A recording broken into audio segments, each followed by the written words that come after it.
going. It teaches them really good habits from a young age, like the exercising and stuff. In Samantha's case, because her legs aren't good, she has to spin her legs anyway. So she gets on Zwift and rides on Zwift.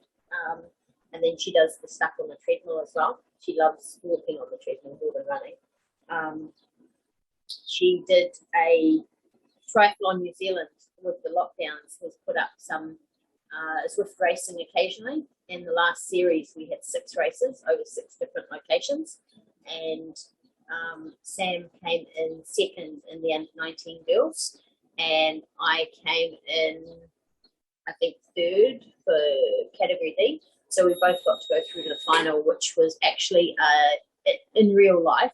We went to one of the big swim complexes here, and we had to do a 200-metre pool swim. Then we did a lap of the volcano circuit, and then we had to run a K on Mayfield. So it was all through Zwift except for the swim. And it was all live with people watching. So that was a lot of fun. And she was second in the under-19 girls, so she got a special medal, and they put you on the podium and everything like that. She thought it was really cool. That was the first big Zwift event that's where they've had a live final that we've had here, I believe, in New Zealand. Mostly workouts I would do mostly in the morning. That's why quite often we'll swim really early before work. If you do your workout in the morning, one, you're less likely to affect family. So kids, especially kids and all that, it can be really time consuming, some of the training. If you do it really early in the morning at stupid o'clock, as I say, like as in sort of 5 a.m. or earlier, it means that you're done for the day. You don't have to worry about work or life getting in the way and stopping you getting your training done. So you've still got that consistency. And it also doesn't affect your family quite so much. They do say that, especially with triathlon, they say it's a selfish sport, and I believe it can be. It's like anything. If you're training for something and you're going to be spending long hours doing it, it can be quite selfish, asking your family to give up quite a bit so that you can do that. And I think most families, on the whole, are quite happy to support us. But I think it's really good if we can organise things so it has the least impact on them, so that they don't come to resent us having so much time away. I'm very lucky, I guess, that Tony and I, both being triathletes, we support each other. And Sam's quite happy to usually to tag along and do bits and pieces as well. I have to make sure I get plenty of sleep.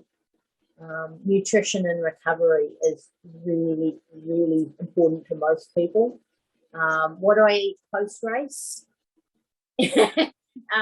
Tony eats KFC. That's a takeaway chicken place that we have here. Possibly, I don't know if you'd have it where you are or not. It's about the only time he ever eats the crackers, he just pointed out. Ice cream, yeah. Recovery, basically protein. If you've done something hard, post-race, everything, you're right. If you've done a really, really hard workout, you need protein to help your muscles recover. One of the things recently that my coach has me trialing, I do one day will be swim and strength, and the next day will be bike run, and I kind of alternate them. So every second day is a hard strength session with weights or things like that. The one I hate the most is box jumps. I'm not very good at them. But stuff that really, really tires the muscles out to build strength. That's something that they believe, especially women and especially older women need, is a lot more strength workouts, not the really hard, heavy, intense sessions that guys seem to thrive on. But I've also, the other thing we've tried is protein shake after virtually every workout, whereas I was saving it till just my big brick sessions on the weekends on Saturday. Now, brick session is where you do swim, bike, run all together, and they can be anywhere from 4 to 10 hours long.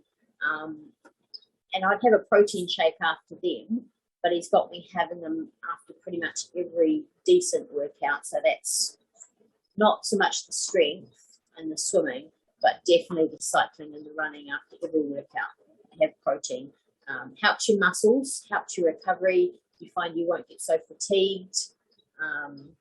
It's really easy when you finish something, an intense workout, and you're feeling hungry, to just go and grab whatever's quick and easy, and just, it's not always the best for us to recover. So think ahead. If I'm going to be out somewhere, I'll actually make up a protein shake and take it with me. Because it's summer, I'll have it in a little bag with an ice pack to keep it cold. And as soon as I finish, that's what I have. They say for women, you have a 30-minute window. I think guys, it's a bit longer. I think it's about 45 minutes. And you should have it within that window just to help your muscles recover. Exercising breaks, basically is to build muscle strength in that. And then the protein is what they need to repair themselves. Sleep, I try to make sure I get plenty of sleep. I didn't do quite so well last night. I was pretty late to bed, up at 4:30. But usually I've got to be really strict. I'm a night owl, and I have to be really, really strict about when I go to bed at night. Haven't been doing quite so well lately. So try to get as much as you can. Again, that's when your body's going to recover. You're not going to be at full strength if you haven't had enough sleep. If you're going to go and do a long run, try to get up with enough time to have something to eat if you can. I know there are some people that like to run fasted, and that's fine if that works for you. Usually I need to have something before I go. It doesn't even have to be very big. I find things like bananas and that are really useful. Nice and easy to digest first thing in the morning if you're not a morning person and you don't like to eat. Sometimes a bit of yogurt actually is pretty good. But to do something anyway, and then that way you've got the energy to get yourself going. I fuel as I'm working out, but for me it's more practicing what I'll do on race day. On a race day on a bike, I would be having something every 20 minutes. So for my longer runs, I try to do the same so that and it's usually carb based of some sort, and that's trial and error, finding what works for you. So if you're on the treadmill, it's really handy because you've got this usually somewhere next to you can put something. How many hours of training do I do? Last week was about 14 and a half. That's about average. So it's a good couple of hours a day. As I said, I do that over 6 days. I usually have Friday off.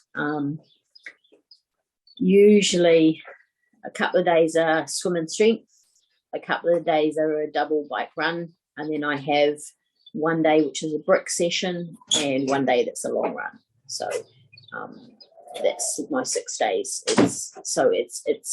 It usually stays consistent through the week. It's the same sort of training and the same number of sessions and that sort of thing.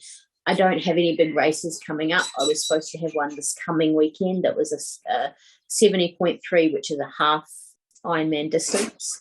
So you just halve the numbers. Unfortunately, that was cancelled due to the lockdown. So I won't be doing that. But the week after, we're going to do, my coach has us doing almost the same distance. 2K swim, 80K on the bike, and then and then a 15K run. So that will take a while. Stay motivated. I'll meet over there, Tom. Yeah. Staying motivated, that's what the races are for, basically. It's if I was just to, I have to keep the exercise going. If I don't, I notice that my pain starts coming back. I start getting a lot more flares. So in my case, I'm not exercising because I want to. I'm exercising because I have to. So having a goal in mind, like a race, is a really, really good way of keeping yourself motivated, keeping yourself going. It's especially at the moment being in lockdown. So because all the big races were cancelled and some of the athletes were had lost some of their motivation. That's why my coach has put this together for Saturday week. So it's our normal brick session. It's just a bit bigger and it's in a different location, and he'll run it like a race simulation with aid stations and things like that. So we can kind of pretend we're racing. Because for most people, they've worked, the last 6 months to a year to get to that race, and then to suddenly have it not there. For motivation for me is a key, because it is long hours, especially on the Saturday sessions. As I said, I've got a friend who comes and joins me for my long runs on a Sunday. So we'll go and we'll just chat the whole time, and then afterwards we'll go and grab a coffee somewhere. At the moment, nothing's open, so it has to be a takeaway coffee or something. That's about all we can get.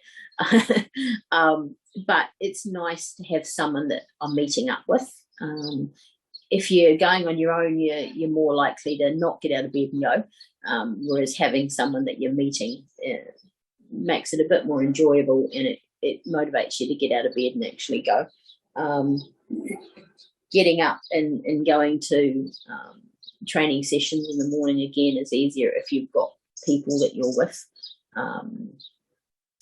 We've been going to the beach on a Monday and a Wednesday morning.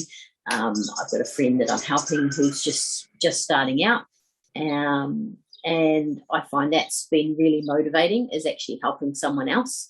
I get my training session in.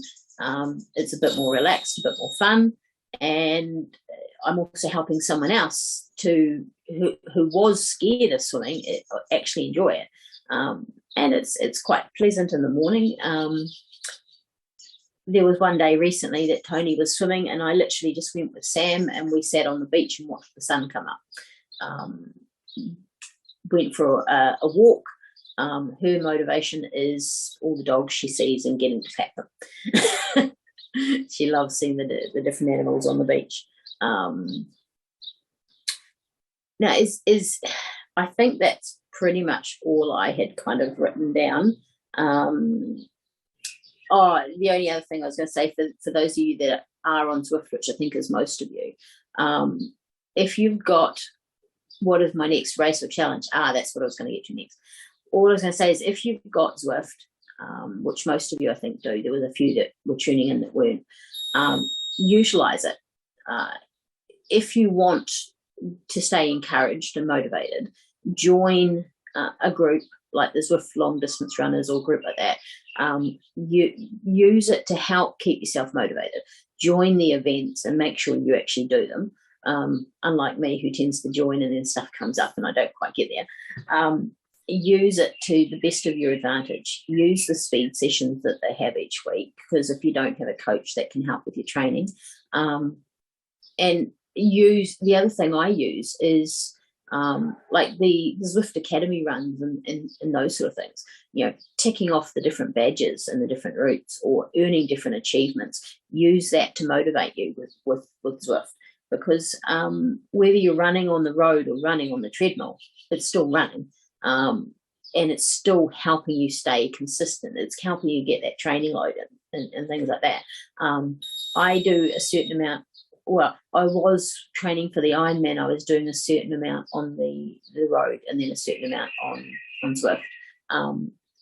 Currently, I'm doing everything outside purely because for me with the treadmill speed is forcing my legs to move, and I need to be able to do that myself because of the issues with my hips and stuff, my back. I was reliant a bit too much on the treadmill moving to actually get my legs turning over. So I'm just doing short stuff on the treadmill and trying to do as much outside as I can. So what's my next goal? Well, it was really hard after the Ironman because it had taken me 5 years and that had been my long-term goal. While I was training for the Ironman, I have a brother who runs marathons. My sister-in-law also has run 300 marathons, but that's a different story. That's Tony's sister. Anyway, while I was training, he thought I was insane doing Ironman. I think he's insane running marathons myself.